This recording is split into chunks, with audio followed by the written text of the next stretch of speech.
Ruben Amorim, what we learned about the incoming Man Utd boss in Sporting's stunning win over Man City. Sporting fought back from behind to beat Manchester City 4-1 in the Champions League to give incoming Man Utd boss Ruben Amorim the perfect send-off for his final home game. Ruben Amorim joked that Manchester United fans might think he was the next Sir Alex Ferguson if Sporting produced an unlikely victory over rivals Manchester City. After a comeback like that, those comparisons may become irresistible.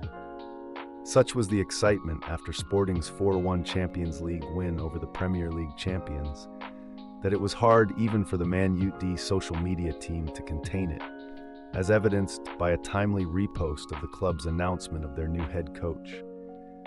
Amorim feared that such an eventuality might make life difficult for him when he arrives at Old Trafford, a place that has become a graveyard for managers since Ferguson retired in 2013.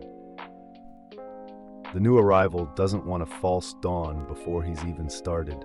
He sought to play the result down after the game. It's misleading. We were very lucky today, but the feeling with my players, the way they celebrate with the fans was very special. I take this with me, but when I arrive to the Premier League, it is a different world, different pressure. Here, we take a look at what we learned about Amorim on Tuesday and what it might mean for United. An inspiring team talk?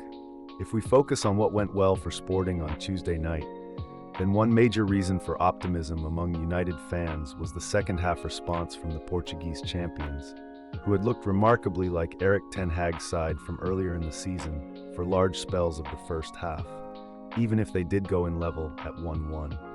Sporting initially appeared shell-shocked by the occasion of their departing head coach's final home game and the pressure under the spotlight of interested fans in England watching on, expecting big things.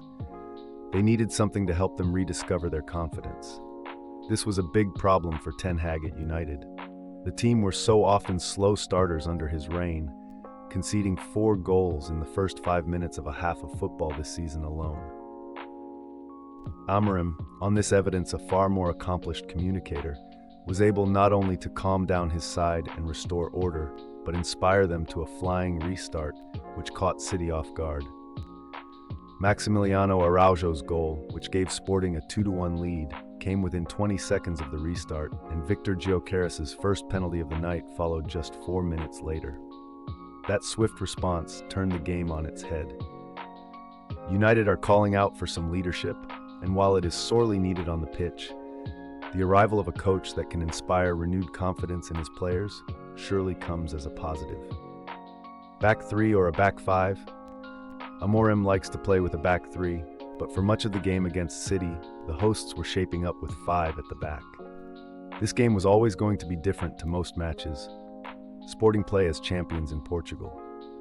So used to dominating, they had to adjust for Guardiola and City, masters of keeping the ball. Due to the limitations of the squad Amorim will inherit at United, this is likely to be a good insight into how he may have to begin his tenure in Premier League, as he implements his system in a team used to playing with a back 4. In the early stages of his United career, especially in bigger games, do not be surprised to see Amorim settle for ceding possession and playing on the counter. Against City, Sporting were limited to less than 30% possession and won the penalty for their 3rd goal on the back of a quick transition. This feels like the way Amorim might approach things at Old Trafford. Is Højlund up to playing the Gyökeres role? Rasmus Højlund, 21, has been the subject of a lot of criticism at United since signing from Atalanta for £72 million last summer, and perhaps unfairly at times, for failing to meet the lofty expectations put on him at such a young age. On the evidence of Sporting's game against City, Amorim's system demands a lot of the striker, raising concerns about how Højlund will cope in the short term. Gyökeres, one of the most informed strikers in Europe, with 23 goals in 17 appearances in all competitions after his hat-trick, was often isolated because of Sporting being penned in. He had to work hard to keep the City defenders occupied when his team was up against it. Højlund has shown flashes of a striker that can fulfill such a role. You only need to look back to his stunning individual run against Galatasaray in the Champions League last season to see that, but it will need a marked improvement to live up to Gyökeres.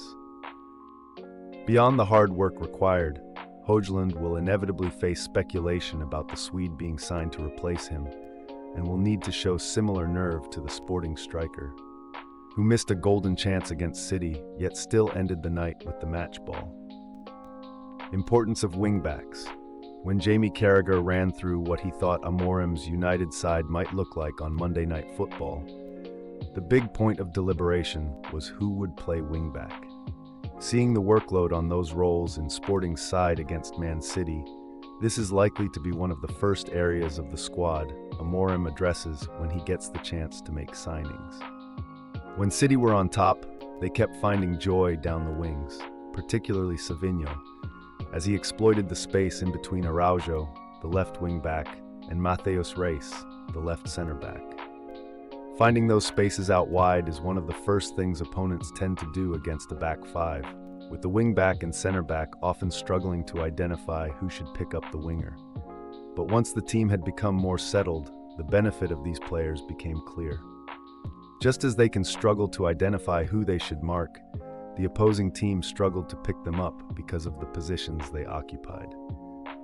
For Sporting's opener, 17-year-old Giovanni Quenda, the right wing-back, came inside, while Trincao, one of the no-10s operating in the 3-4-2-1 formation, pulled out wide, creating more space for the teenager, who played in Gyökeres for the equalizer against the run of play. And then for the second goal, left wing-back Araujo made a darting, underlapping run that no one from City was able to pick up and fired Sporting into the lead after a lovely through ball from Pedro Goncalves. It seems that the wing-backs are among the most important players in an Amorim team, and United would not appear to have many obvious candidates for the role in their current squad. Make sure to like and subscribe to stay updated with our latest interesting and valuable videos.